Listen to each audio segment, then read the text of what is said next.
not weakness. Guinness, an American style.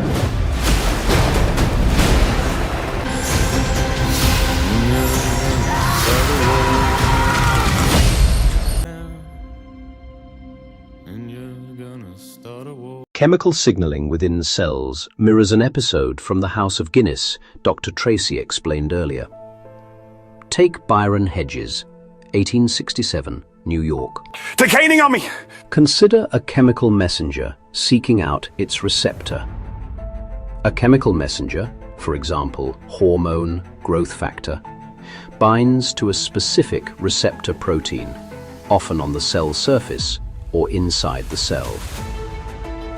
Byron navigates hostile territory, dodging threats until he finds his receptor target.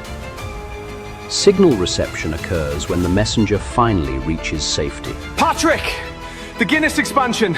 We need to talk. This is like signal transduction.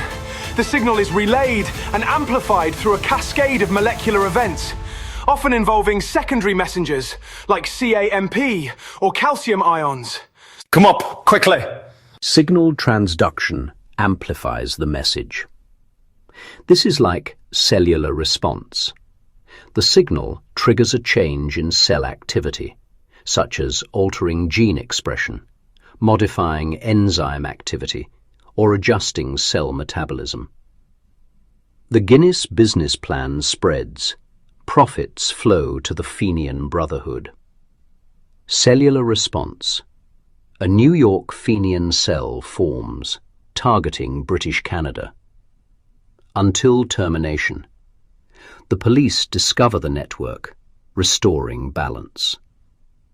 The signaling pathway is switched off to prevent overstimulation and maintain balance.